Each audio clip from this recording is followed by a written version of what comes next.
চারদিক যখন নিঝুম অন্ধকার, ঠিক তখনই সিলেট, চাঁপাইনবাবগঞ্জ, কুড়িগ্রাম আর লালমনিরহাটের সীমান্তের কাঁটাতারে শুরু হয় অন্যরকম এক শ্বাসরুদ্ধকর এবং অন্ধকার অধ্যায়। রাতের নিস্তব্ধতা চিরে ওপার থেকে লাইন ধরে দলে দলে ঢুকছে কালো টাকা। না, এটি কোনো কাগজের মুদ্রা, সোনা বা মাদকের চালান নয়। এটি হলো জীবন্ত গরু আর মহিষের এক বিশাল বহর। একটি স্বাধীন দেশের অর্থনীতিকে ভেতর থেকে ফোকলা করে দেওয়ার জন্য রাতের অন্ধকারে চলছে এক অভাবনীয় এবং লোমহর্ষক স্মাগলিং বা চোরাচালান। আর এই ক্রাইম সিন্ডিকেটের গেম প্ল্যানটা এতটাই নিখুঁত যে প্রশাসনের নাকের ডগা দিয়ে প্রতিদিন কোটি কোটি টাকার এই অবৈধ বাণিজ্য চললেও তা ধরার জন্য কেউ নেই। সীমান্ত গড়িয়ে এই ভিনদেশি পশুগুলো দেশের ভেতরে ঢোকার পর শুরু হয় থ্রিলারের সবচেয়ে রোমাঞ্চকর এবং ভয়ঙ্কর পর্ব, আসল লন্ডিং। আমরা সাধারণত মানি লন্ডিংয়ের কথা শুনেছি, কিন্তু সীমান্তে এখন চলছে কাউ লন্ডিং বা পশু অবৈধকরণের এক অভিনব উৎসব। বিভিন্ন পশুর হাটের ভুয়া হাসিল বা ট্যাক্সের রসিদ ব্যবহার করে এই কাজটি করা হচ্ছে। নির্দিষ্ট অঙ্কের টাকার বিনিময়ে রাতের অন্ধকারেই ম্যানেজ হয়ে যায় টেবিল, হাত বদল হয় সেফ একটা কাগজের টুকরো, আর ব্যাস, বর্ডার পার হওয়া গরু, অবৈধ পশু মাত্র কয়েক মিনিটের জাদুতেই হয়ে যায় 100 ভাগ খাঁটি দেশি গরু। ঈদকে সামনে রেখে এই চোরাচালানের গ্রাফ এখন রীতিমতো আকাশচুম্বী। কিন্তু কেন হঠাৎ করে ভারতীয় গরুর এমন ঢল নামলো বাংলাদেশের সীমান্তে? এই প্রশ্নের উত্তর খুঁজতে গেলে আমাদের ফিরে তাকাতে হবে কাঁটাতারের ওপারে পশ্চিমবঙ্গের নবান্নের দিকে, যেখানে কঠোর হিন্দুত্ববাদী মুখ্যমন্ত্রী শুভেন্দু অধিকারীর নেতৃত্বাধীন বিজেপি সরকার কোরবানির উপর এক নজিরবিহীন এবং নিষ্ঠুর নিষেধাজ্ঞা জারি করেছে। তারা ভেবেছিল এই ফতোয়া দিয়ে রাজ্যের মুসলিমদের হাতে মারবে, কিন্তু রাজনীতির দাবার চালে এই সিদ্ধান্ত এখন চরমভাবে বুমেরাং হয়ে আঘাত হেনেছে খোদ তাদের নিজেদের সম্প্রদায়ের মানুষের ওপর, হিন্দুদের ওপর, হিন্দু খামারিদের ওপর।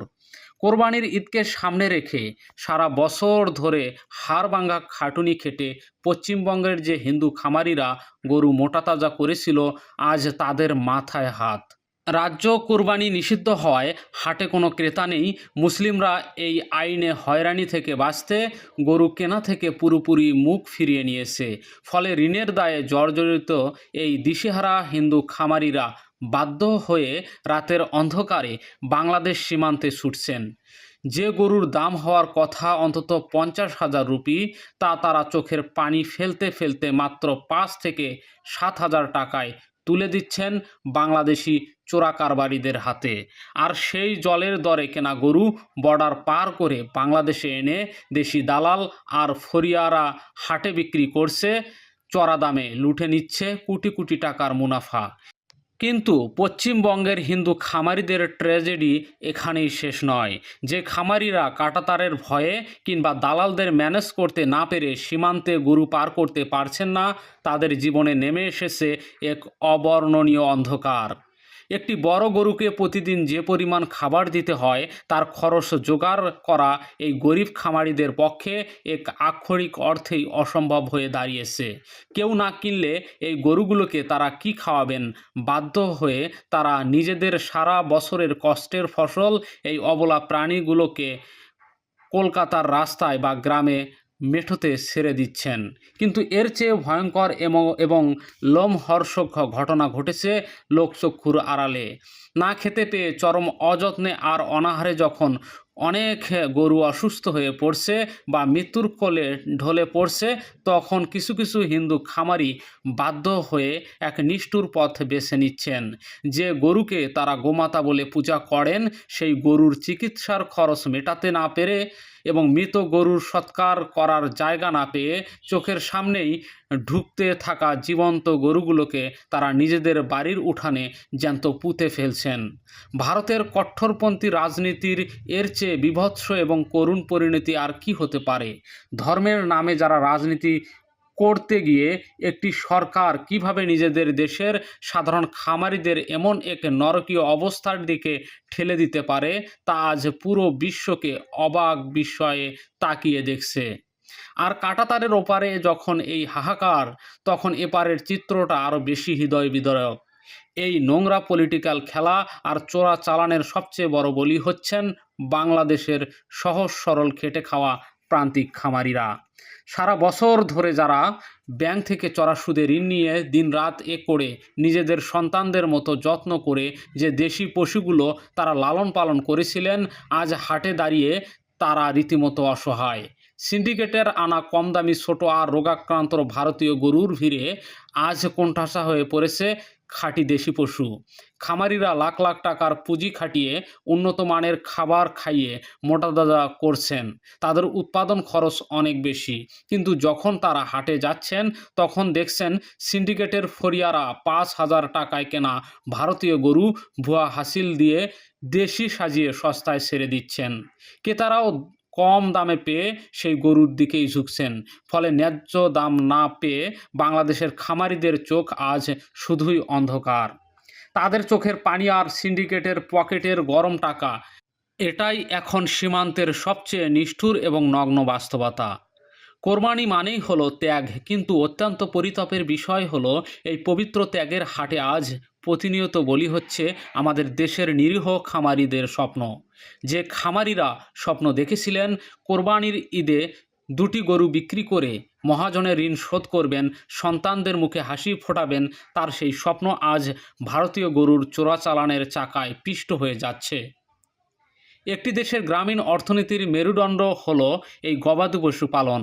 বিশেষ করে শিক্ষিত বেকার যুবকদের একটি বড় অংশ এখন ডেইরি ফার্ম বা গরু মোটাতাজাকরণ প্রকল্পের সাথে জড়িত। কিন্তু এভাবে যদি প্রশাসনকে ম্যানেজ করে বর্ডার গার্ডদেরকে চোখ ফাঁকি দিয়ে লাখো লাখো ভারতীয় গরু দেশের বাজারে ঢুকতে থাকে, তবে খুব শীঘ্রই বাংলাদেশের এই সম্ভাবনাময় খাতটি চিরতরে ধ্বংস হয়ে যাবে। খামারিরা দেউলিয়া হয়ে পথে বসবেন আর দেশের টাকা পাচার হয়ে যাবে ওপারে। সিলেট থেকে শুরু করে চাঁপাইনবাবগঞ্জ, কুড়িগ্রাম কিংবা লালমনিরহাট পুরো সীমান্ত জুড়ে আজ এই একই চিত্র। চোরা কারবারিদের এই বিশাল সিন্ডিকেট এতটাই শক্তিশালী যে তারা স্থানীয় প্রশাসন, জনপ্রতিনিধি এবং হাটের ইজারাদারদের একটি অশুভ আতাতের মাধ্যমে নিজেদের পকেট পুরে রেখেছেন। রাতের অন্ধকারে যখন হাজার হাজার গরু বর্ডার ক্রস করে তখন যেন সবার চোখেই ঘুম নেমে আসে, আর সকাল হলে সেই গরুর গলায় দেশি তকমা ঝুলিয়ে হাটে তোলা হয়। এই নীরব এবং সুপরিকল্পিত আগ্রাসন যদি এখনই রুখে দেওয়া না যায়, তবে আগামী কয়েক বছরের মধ্যেই বাংলাদেশের ডেইরি শিল্প বলতে আর কিছুই অবশিষ্ট থাকবে না। দেশি খামারি এবং দেশের অর্থনীতিকে বাঁচাতে এই বর্ডার ক্রাইম এখনই বন্ধ করার জোর দাবি তুলছেন কোটি কোটি সাধারণ মানুষ ও খামারিরা। শুভেন্দু অধিকারীর রাজনৈতিক ব্যর্থতার দায়ভার কেন বাংলাদেশের খামারিরা নেবেন? নবান্নের ফতোয়ার কারণে কেন বাংলার কৃষকদের পেটে লাথি পড়বে? এই প্রশ্নের উত্তর এখন রাষ্ট্রকেই দিতে হবে। আইনশৃঙ্খলা রক্ষাকারী এবং বর্ডার গার্ডকে এখন এই চোরাচালান সিন্ডিকেটের বিরুদ্ধে জিরো টলারেন্সের নীতি গ্রহণ করতে হবে। কারণ সীমান্তের এই কাঁটাতারের শুধু গরু পাচার হচ্ছে না, পাচার হচ্ছে একটি দেশের ভবিষ্যৎ, আর জবেহ করা হচ্ছে আমাদের দেশের লাখো খামারিদের বেঁচে থাকার স্বপ্ন। দর্শক, বিষয়টিকে আপনি কিভাবে দেখছেন জানান আমাদের মন্তব্যের ঘরে। আর এই চ্যানেলটিতে নতুন হলে অবশ্যই সাবস্ক্রাইব করুন এবং বেল আইকনটি বাজিয়ে রাখুন যাতে পরবর্তী ভিডিওর নোটিফিকেশন আপনি পান। ইসলামী ব্যাংকের নতুন চেয়ারম্যান, তার বিরুদ্ধে জামাত ইসলামী কার্যত রাজপথে নেমেছে একটু ভিন্ন ফরম্যাটে, এবং যেটা মনে হচ্ছে যে ইসলামী ব্যাংকের এই নতুন বিতর্কিত আওয়ামী এসালম চেয়ারম্যান, তার এই বিষয়টার চূড়ান্ত দফারফা এবং চূড়ান্ত ফয়সালা রাজপথই হবে এবং রাজপথই করা উচিত। এগুলো নিয়ে আইনি পথে গেলে জামাত কিছুই করতে পারবে না, কারণ আইনি ব্যাখ্যা সহজ যে ইসলামী ব্যাংকের শেয়ার জামাত ইসলামীর লোকজনের হাতে নেই। ইসলামী ব্যাংকের শেয়ার ছিল বেসিক্যালি সবগুলো ইসলামের হাতে, এটা রাষ্ট্র বাজেয়াপ্ত করেছে এখন বাংলাদেশ ব্যাংকের হাতে। তো বাংলাদেশ ব্যাংক তার প্রয়োজন মতো যে কাউকে রদবদল করতে পারে, তার ইচ্ছা মতো চেয়ারম্যান নিয়োগ দিতে পারে, এমডি নিয়োগ দিতে পারে, পদত্যাগ করাতে পারে, যেহেতু শেয়ারগুলো তারা বাজেয়াপ্ত করে নিয়েছে। অতএব তাদের মতো করে এটা তারা চালাতে পারে। এখানে কারা ডিরেক্টর, কারা কত পার্সেন্ট শেয়ার হোল্ডার, তাদের মধ্য থেকে চেয়ারম্যান এমডি নিয়োগ, এগুলোর বাধ্যবাধকতা নেই। অতএব এটা কোনো লিগ্যাল বা আইনি বিষয় না, এটা সম্পূর্ণ পলিটিক্যাল বিষয়। কিন্তু রিয়ালিটি এটা, এই ইসলামী ব্যাংক জামাত ইসলামীর লোকজনের মুষ্টি চাউলের মাধ্যমে তৈরিকৃত ব্যাংক। এই ইসলামী ব্যাংক জামাত ইসলামের নেতারা তাদের রক্ত পানি করে তৈরি করেছে। জামাত নেতাদের উপর আস্থা রেখে বা জামাত নেতাদের কমিউনিকেশনের ফলেই আল রাজি, দুবাই ইসলামী ব্যাংক, কুয়েত ফাইন্যান্স বা আরো বিভিন্ন আন্তর্জাতিক সংস্থা, আইডিবি, এরা এখানে ফাইন্যান্স করেছে, এরা এখানে শেয়ার কিনেছিল।